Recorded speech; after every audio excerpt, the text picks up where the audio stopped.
Bonjour à tous et bienvenue sur ma chaîne. Je suis ravie de vous retrouver aujourd'hui pour vous présenter mon bilan lecture du mois de décembre 2015.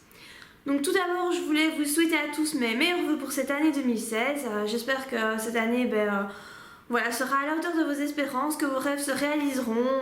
Je vous souhaite vraiment tout plein de bonnes choses pour cette année 2016. Donc pour clôturer l'année 2015, au mois de décembre, j'ai lu 5 livres. Et donc voilà, je vais vous en parler aujourd'hui. Alors le premier que j'ai lu, c'est Ugly Love de Colleen Hoover. Donc il est publié chez Hugo Roman. Alors Colleen Hoover, c'est un auteur que j'ai découvert en 2015 en lisant le livre Maybe Someday. Maybe Someday qui est mon coup de cœur de l'année 2015. C'est le livre le plus beau que j'ai lu. Le livre qui continue de me hanter malgré les mois qui se sont écoulés depuis la lecture. Et voilà, j'ai vraiment été touchée par son style d'écriture et donc j'étais très contente de pouvoir lire un autre livre de cet écrivain. Et donc je me suis jetée sur Ugly Love qui est sorti je crois au mois de novembre. Ugly Love, de quoi ça parle? C'est une histoire d'amour entre Tate et Miles. Donc Miles c'est un pilote d'avion et voilà, Tate arrive dans sa vie. En fait elle vient habiter chez son frère et donc Miles c'est le meilleur ami de son frère. Ils habitent dans un appartement juste en face l'un de l'autre. Et donc Tate fait sa connaissance le premier jour de son arrivée. Miles est sur le pas de la porte, il est complètement bourré. Il se met à pleurer, il sait plus du tout où il est, il sait plus du tout ce qu'il fait, il est dans un état vraiment pitoyable. Et Tate le fait rentrer dans l'appartement de son frère qui est absent. Et donc voilà, il fait sa connaissance comme ça. Ça démarre pas super entre eux, puisque Miles est dans un état pitoyable. Et donc voilà, Tate n'en a pas une très bonne opinion dès le départ. Mais le lendemain, il parle et il décide de repartir à zéro. Il demande à Tate qu'elle oublie un petit peu cette scène qui a eu lieu et de repartir du bon pied, puisqu'ils vont habiter l'un en face de l'autre. Ils peuvent pas nier l'attirance qu'ils éprouvent l'un pour l'autre. Ils ont vraiment directement, il y a quelque chose qui se passe entre eux. Ils vont tenter de ne pas succomber à cette attirance, puisque Tate c'est la sœur du meilleur ami de Miles. Il y a quelque chose dans le passé de Miles qui fait qu'il ne veut pas s'attacher à une fille. Donc pour finir, comme cette attirance devient vraiment insoutenable, il décide de passer à l'action. Mais Miles prévient Tate, il lui dit je ne peux rien t'offrir à part du sexe, c'est tout, tu peux pas me demander de relations ni rien. Moi j'ai 2 règles, pas poser de questions sur le passé et ne rien attendre du futur. Et Tate accepte. Donc il y a une relation qui commence entre eux. Miles donc ne veut pas s'attacher, il ne promet pas d'amour du tout à Tate. Le problème c'est qu'elle pensait être assez forte pour gérer ce genre de situation, mais petit à petit elle se rend compte que son cœur n'est pas vraiment de cet avis et donc ça devient un peu compliqué. Donc évidemment Miles a subi quelque chose de très grave dans son passé, de vraiment très grave, qui fait qu'il agit comme ça avec les femmes. Donc le roman repose sur cette chose, ce fait qui a eu lieu. Ce que j'ai bien aimé dans le livre, c'est que c'est raconté du point de vue de Tate. C'est Tate qui explique, qui parle, on est dans sa tête. Mais un chapitre sur 2 environ, on est dans la tête de Miles, mais 6 ans plus tôt. Donc on voit ce qui s'est passé. On assiste à la progression de sa vie il y a 6 ans. On sait que ce qui va arriver à la fin, ce sera la cause de son comportement actuel. Mais voilà, on ne sait pas du tout, on sait que ce sera grave, mais on ne sait pas ce que c'est, donc on l'apprend à la fin du roman, et de fait, c'est assez surprenant, c'est assez grave, et c'est surtout très triste. Donc, c'est un roman que j'ai vraiment bien aimé, c'est très beau, c'est très triste, c'est dramatique, mais en même temps, c'est rempli d'espoir, et voilà, ça me fait vraiment penser à Maybe Someday. C'est un peu construit de la même façon, même si c'est pas du tout le même genre d'histoire, c'est construit de la même façon, donc j'ai vraiment beaucoup aimé ce bouquin. Je vous le conseille si vous aimez les histoires d'amour et de l'érotisme dedans, quand même. Oui, il y en a quand même beaucoup, il y a beaucoup d'érotisme, mais rien de vulgaire, rien de trop poussé, c'est juste ce qu'il faut, je trouve, avec une histoire derrière, une belle histoire, donc c'est pas que du sexe. Et je trouve que vraiment l'histoire est pas mal du tout. Alors ils vont l'adapter en film, avec comme acteur principal Nick Bateman qui va faire Miles. Et donc j'avoue que je trouve qu'il va vraiment bien dans le rôle, donc je suis vraiment impatiente de voir ce film. Le tournage commence au mois d'avril de cette année, donc voilà, je sais pas du tout quand est-ce qu'il va sortir au cinéma, c'est pas près d'arriver, mais bon voilà, c'est bon à savoir. Les droits ont été rachetés et le tournage va commencer au Canada au mois d'avril. Donc voilà, moi c'est un livre que je vous conseille vraiment, si vous aimez les histoires d'amour, ça vaut la peine, c'est très très beau, et voilà. Le deuxième livre dont je vais vous parler, en fait je vais vous parler de 3 livres à la fois, puisque j'ai lu une trilogie. Donc il s'agit de La Sélection de Kiera Cass. Donc je dis trilogie, c'est anciennement trilogie, hein, c'est plus une trilogie maintenant puisqu'elle a écrit un 4e tome cette année, enfin en 2015, et le 5e tome devrait sortir, je crois que c'est au mois de mai 2016. Mais à la base c'était une trilogie. Ce sont des livres dont on a beaucoup parlé, et je les avais jamais lus. Et en fait, dans le cadre du challenge des filles de Mrs. Bennet, je participe à ce challenge, je devais lire ce livre-là au mois de novembre, et bon, bah voilà, comme j'ai beaucoup de retard, je l'ai seulement lu au mois de décembre. Et en fait, j'ai tellement aimé le premier tome que j'ai décidé de lire les 3 à la suite, parce que je voulais vraiment savoir ce qui allait se passer. Et voilà, donc au départ, j'étais pas sûre que j'allais aimer, parce que c'est une série pour jeunes adultes, et moi, c'est vrai que je suis pas trop fan de ce genre de bouquins. En général, je suis toujours déçue parce que c'est trop niais, trop immature pour moi. Mais ici, j'ai été vraiment agréablement surprise parce que c'est pas du tout niais, c'est pas du tout immature, c'est pas neuneux comme je l'aurais pu le croire. C'est vraiment bien écrit, l'histoire est très prenante. Alors certes, les héros sont assez jeunes, ils ont 17-18 ans, donc voilà, c'est vraiment très jeune. Mais on dirait pas en fait, quand on voilà, dans le déroulement de l'histoire, je trouve qu'ils sont vraiment très matures, et voilà, je trouve qu'ils font pas leur âge en fait, tout simplement. Donc pour l'histoire, oui, je vous ai pas dit, c'est publié chez Robert Laffont, voilà, c'est cette trilogie.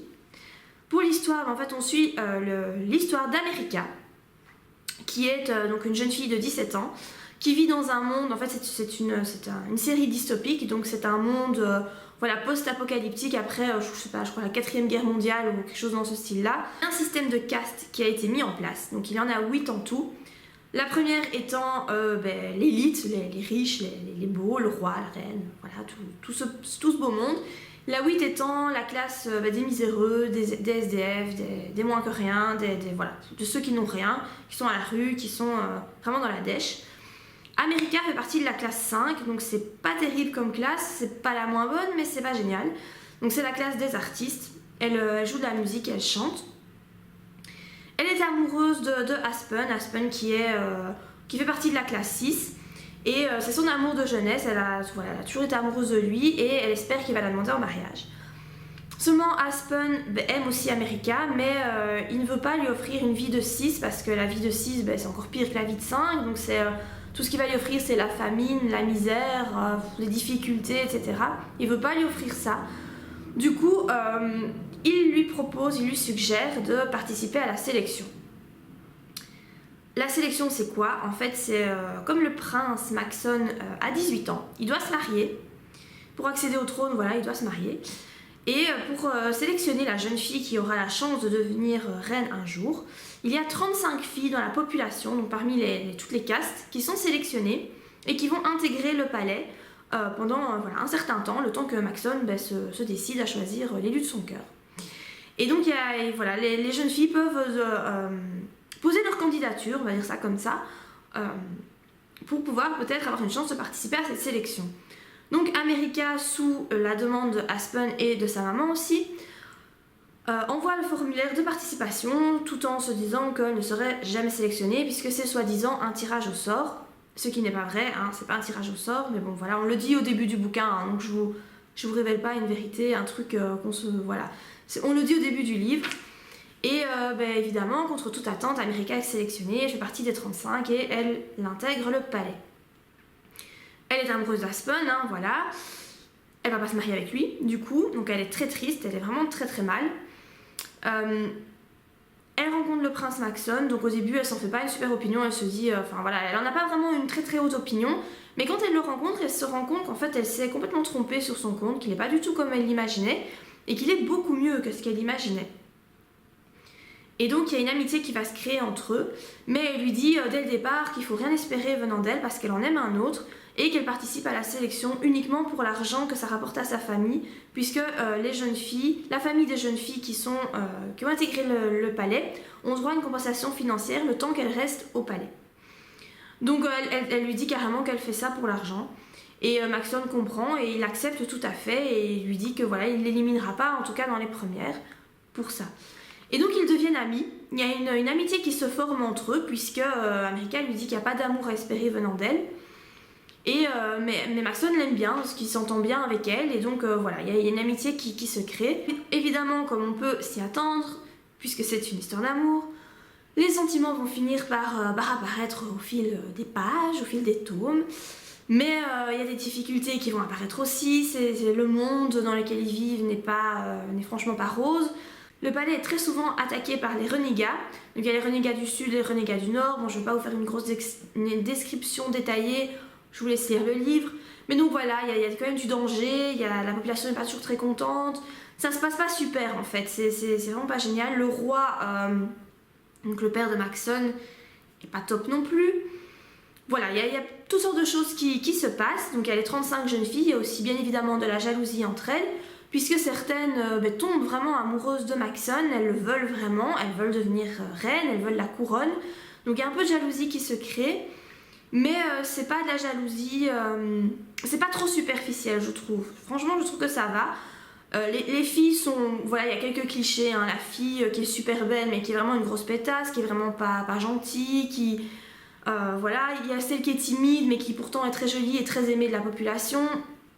On a un peu tout, on a quelques clichés mais c'est pas trop, je trouve que c'est pas dérangeant, voilà. Je trouve que c'est bien amené, c'est bien ficelé, les personnages sont vraiment bien décrits, les personnalités sont très chouettes. America elle est vraiment géniale, c'est une fille, elle est pas du tout gnangnan, c'est une rebelle, elle a beaucoup de caractère. Elle, la couronne l'intéresse pas carrément, elle en veut pas de la couronne en fait, elle a pas envie de devenir une princesse. Donc elle est vraiment pas là pour ça. Donc c'est vraiment quelqu'un de très intéressant. Le prince, voilà, on apprend à le connaître au fur et à mesure des tomes. On a un peu du mal à le cerner, comme America en fait, puisqu'en fait on se retrouve dans la tête d'America. Donc on a beaucoup de mal à le cerner, parfois il a des réactions un peu bizarres, on comprend pas trop pourquoi il réagit de telle ou telle façon. Mais au fur et à mesure des tomes, on apprend voilà, à mieux le cerner, donc c'est très intéressant. Donc moi j'ai lu les 3 d'affilée parce que je voulais vraiment savoir comment ça allait se terminer. Je trouve que c'est très prenant, très addictif comme série. Donc voilà, j'ai terminé les 3 et je suis vraiment très contente de la fin. Je trouvais ça vraiment très très beau. J'ai vraiment beaucoup aimé cette série. Le 4e tome concerne les héritiers, la fille d'ailleurs, de Maxon. Bon, je peux pas vous en dire plus parce que j'ai pas lu le 4e tome. En fait, j'attends que le 5e sorte, comme ça je vais pouvoir lire le 4e et le 5e à la suite. J'ai vraiment envie de savoir, j'ai vraiment envie en fait de les enchaîner comme pour les 3 ici que je viens de lire. Donc voilà, pour ça je sais pas vous dire, mais en tout cas pour la trilogie de base, je vous la conseille vraiment. Même si vous aimez pas le genre young adulte, ça vaut quand même le coup parce que moi je suis pas friande de ce genre et pourtant j'ai beaucoup aimé. Donc voilà, c'est vraiment une trilogie que je vous conseille très très fort. Enfin, le dernier livre que j'ai lu au mois de décembre, il s'agit du tome 3 de la série Cinder, donc qui s'appelle Hésitation. Donc ce livre, même en fait la trilogie m'a été envoyée par Jane Devroux, donc par l'auteure elle-même. Voilà, elle fait de l'autopublication et elle m'avait envoyé déjà, je crois que c'était l'année passée, non, c'était début 2015. Elle m'avait envoyé le tome 1 et 2 que j'avais beaucoup aimé. Et donc là, elle m'a envoyé le tome 3 pour que je puisse terminer l'histoire et pour que je puisse vous en parler aussi. Et en fait j'avoue que j'ai bien aimé cette trilogie, voilà, donc évidemment je peux pas trop vous en dire sur ce tome 3 parce que si vous n'avez pas lu les 2 premiers tomes je vais vous spoiler l'histoire et c'est pas cool, mais disons que voilà, en fait on suit l'histoire de Sandre et de Josh. Donc dans le premier tome, voilà, Sandre est une jeune fille rebelle qui a vécu des choses très difficiles par rapport voilà, à ses parents. Ses parents sont vraiment des vrais connards, hein, voilà, on va pas tourner autour du pot, c'est vraiment des gens pas bien du tout et donc elle a dû se construire par rapport à ses parents et disons qu'elle s'en sort quand même plutôt bien malgré ce qu'elle a vécu. Le tome 1 je l'avais trouvé très vulgaire parce que Sandre est une jeune fille, donc dans le tome 1 elle a je crois 16 ou 17 ans. Sandre est une jeune fille très rebelle, mais aussi très vulgaire et très directe. Donc Sandre dit les choses telles qu'elle les pense, elle s'en fout de ce qu'on peut dire sur elle. Voilà, elle est très directe et donc dans le tome 1, le langage était très grossier.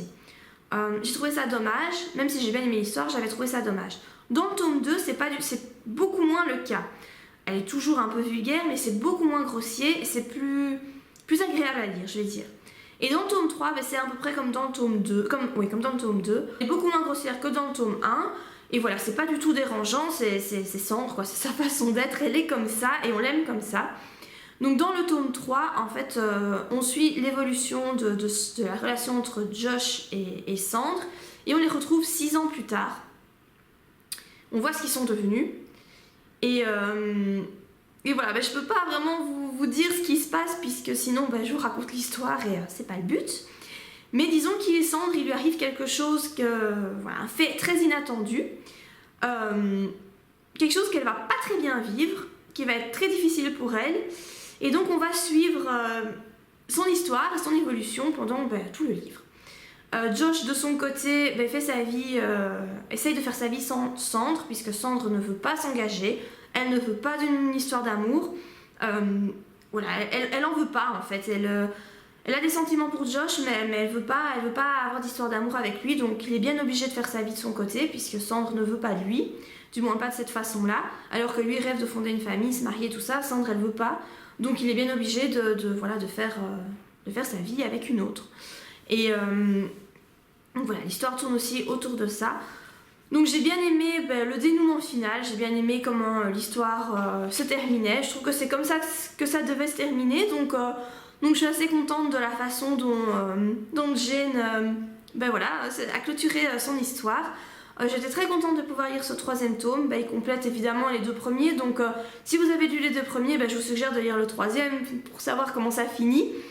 C'est une série que moi j'ai bien aimée, c'est une série érotico-romantique, donc il y a des scènes de sexe, quand même bien expliquées, sans être trop détaillé, voilà, ça va, franchement ça va. Les personnages, on les aime ou on les aime pas. Moi Sandre je l'ai bien aimée parce c'est une rebelle quoi. Moi j'aime bien les personnages féminins qui sont un peu rebelles sur les bords, j'aime vraiment bien. Donc moi elle m'a bien plu, j'ai compris pourquoi elle agissait comme elle agit, même si je suis pas toujours d'accord avec sa façon de faire. Mais j'ai compris et voilà, moi j'ai vraiment bien aimé cette saga. Je vous suggère vraiment si vous aimez le new adulte, même si dans le tome 1 et 2 ils ont 16 ans, c'est quand même pas des livres jeunesse, c'est quand même pour être quand même un peu plus âgé, parce que c'est quand même fort érotique. Voilà, j'en ai fini pour ce bilan, donc je vous ai parlé des 5 livres que j'ai lus. J'espère que la vidéo vous a plu. Si vous avez déjà lu certains de ces bouquins, n'hésitez pas à me dire ce que vous en avez pensé. Dans tous les cas, je vous dis à très bientôt pour de prochaines vidéos. Bye!